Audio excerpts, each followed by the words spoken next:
गुरुभ्यो नमः। नमः कुञ्जबिहारिणे, नमः कुञ्जबिहारिणे। स्वामी श्रीहरिदासाय गुरुवे नमः। स्वामी श्रीहरिदासाय गुरुवे नमः। पूरे विश्व से वृंदावन में भगवान बांके बिहारी का दर्शन करने भक्तजन आते हैं। बांके बिहारी का प्राकट्य कैसे हुआ, किसने किया, इस विषय की जानकारी आज हम आपको दे रहे हैं। बांके बिहारी का श्री विग्रह किसी ने बनाया नहीं है, वह मूर्ति नहीं है, साक्षात भगवान ही दर्शन देने आए और वहाँ विराजित हुए। आज से 550 वर्ष पूर्व मार्गशीर्ष माह शुक्ल पक्ष पंचमी तिथि के दिन परम रसिक सम्राट स्वामी श्री हरिदास जी महाराज की साधना समर्पण सेवा की भावना से, संगीत साधना से भगवान बांके बिहारी जी का प्राकट्य हुआ। मार्गशीर्ष मास शुक्ल पक्ष पंचमी तिथि को बांके बिहारी का प्राकट्य होने के तिथि को सभी भक्तजन बिहार पंचमी के नाम से उत्सव मनाते हैं, क्योंकि उस दिन भगवान का प्राकट्य हुआ। द्वापर युग में भगवान श्री कृष्ण का नामकरण जिनके द्वारा हुआ, ऐसे महान संत श्री गर्गाचार्य जी के वंशज में सारस्वत ब्राह्मण कुल में आशुधीर नामक व्यक्ति के 3 पुत्र थे, श्री जगन्नाथ जी, श्री गोविंद जी, श्री हरिदास जी। तीनों बड़े ही संस्कारी थे, विद्वान थे, लेकिन तीनों में हरिदास जी का स्वभाव विलक्षण था। उनका व्यक्तित्व बड़ा ही विलक्षण था। वे अनासक्त भाव से राधा कृष्ण का भजन किया करते थे, राधा कृष्ण को रिझाया करते थे। वे 25 वर्ष की उम्र में हरिदास जी अपने पिता से अनुमति लेकर वृंदावन यमुना पार करके आ गए। स्वामी श्री हरिदास जी यमुना जी के निकट ही कुंज में साधना रत हो गए। उसी स्थान को निधिवन राज के नाम से जाना जाता है। उनके साथ बड़े भाई गोविंद जी के बड़े पुत्र श्री विठल विपुल जी भी पीछे पीछे आ गए। प्रिया और प्रियतम को रिझाने लगे। स्वामी जी श्री हरिदास जब संगीत साधना करते थे तब वृंदावन में अलौकिक वातावरण हो जाया करता था। भजन की सबसे ऊंची स्थिति को वे प्राप्त हो चुके थे, जिसे रासो उपासना कहते हैं। उस उपासना के माध्यम से वे भगवान राधा कृष्ण को रिझाया करते थे।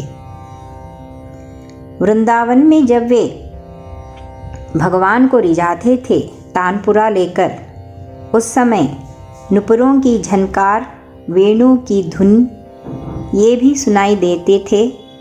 उनके साथ विठल विपुल जी इन अलौकिक संगीत का अनुभव करते थे।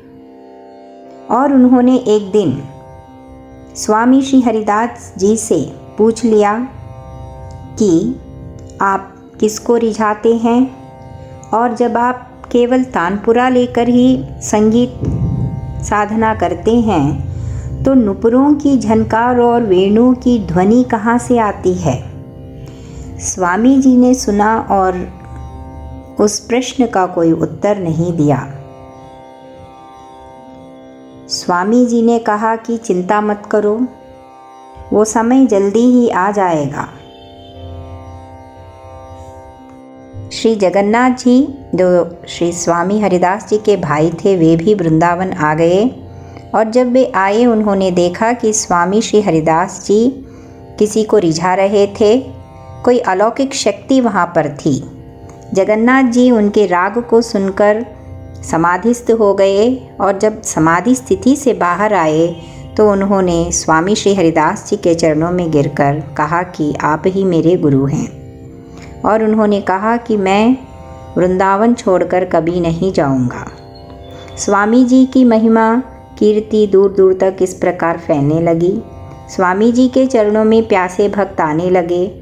वृंदावन में भक्तों की आने वालों की भीड़ बढ़ने लगी, लेकिन सभी के अंदर एक ही प्रश्न रहता था कि आखिर स्वामी जी जिस निकुंज में राग छेड़ते हैं, संगीत साधना करते हैं, उस निकुंज में कौन है, कौन विद्यमान है, कौन सी ऐसी अलौकिक शक्ति है। सभी के मन में यही प्रश्न रहता था। मन में यही प्रश्न रहता था कि आखिर स्वामी जी किसको रिझाते हैं। विट्ठल विपुल जी के अंदर भी ऐसे ही प्रश्न रहते थे। वे एक बार अंदर झांक कर देखने लगे तो उनको अंधेरा के सिवा कुछ भी दिखाई नहीं देता था। एक दिन स्वामी जी ने विट्ठल विपुल जी को बुलाया और कहा, आज तुम्हारा जन्मदिन है, तुम्हें जो इच्छा हो मांग लो। तो विट्ठल विपुल जी ने कहा कि मेरी तो कोई इच्छा है नहीं, बस केवल एक बात जाननी है। वो कौन है जिन्हें आप रिझाते हैं? ऐसा कौन सा रहस्य यहाँ पर है, ऐसा कौन सा गुप्त रहस्य यहाँ पर है जो प्रकट नहीं होते? तब स्वामी श्री हरिदास जी कहते हैं, आज मैं तुम्हें सब दूंगा जो तुम मांगोगे। जाओ, सबको बुलाओ, जगन्नाथ जी को भी बुलाओ और पूरे कुंज के सभी भक्तों को बुलाओ। आज यहाँ पर प्रकट होने वाले हैं, उसकी अनुभूति सभी को होगी, जाकर सभी को बुलाकर लाओ। विट्ठल विपुल जी गए और सभी को बुलाकर लाए।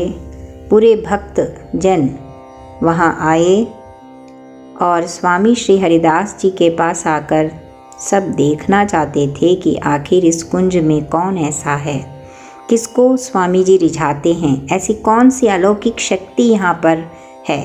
सब बहुत आतुर होकर देख रहे थे।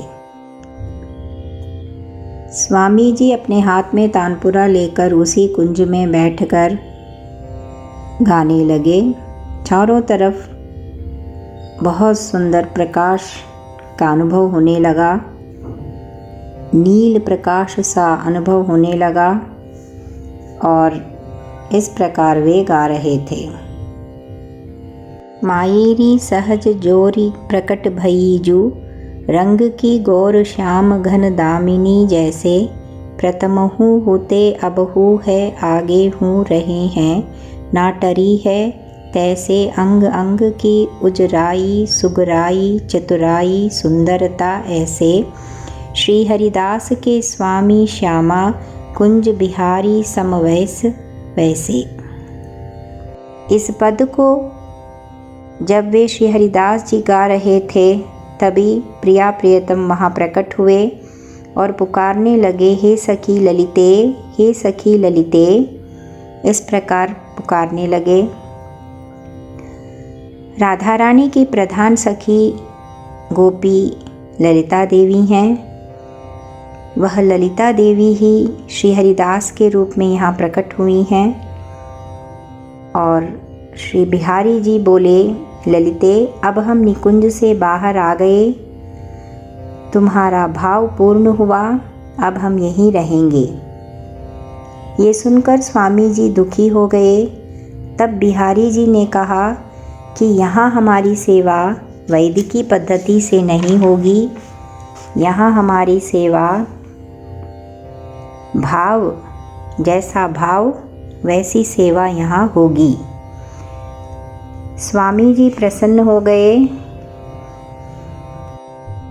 और स्वामी जी ने तब प्रिया प्रियतम से कहा कि आप दोनों का जो स्वरूप है, जो जन साधारण है, वे आपके इस स्वरूप के तेज को नहीं झेल पाएंगे, नहीं धारण कर पाएंगे।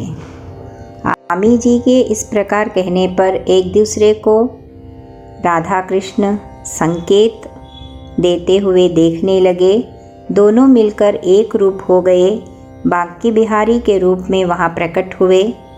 मार्गशीर्ष माह शुक्ल पक्ष पंचमी तिथि के दिन निधिवन में बांके बिहारी का प्राकट्य हुआ। चारों ओर बिहारी जी के उत्सव मनाए गए, बधाइयाँ बांटी गई। इस प्रकार बांके बिहारी जी वहाँ पर निधिवन में विराजमान हो गए। बाद में यह भव्य मंदिर बनाया गया। उन्हीं के वंशज श्री हरिदास जी के ही वंशज, उनके भाई जगन्नाथ जी के पुत्र और फिर उन्हीं के वंशज जो हैं आज भी सेवाएं दे रहे हैं। बांके बिहारी लाल की जय, राधा रानी की जय, स्वामी श्री हरिदास जी की जय, गुरुदेव भगवान की जय। जय जय श्री राधे श्याम।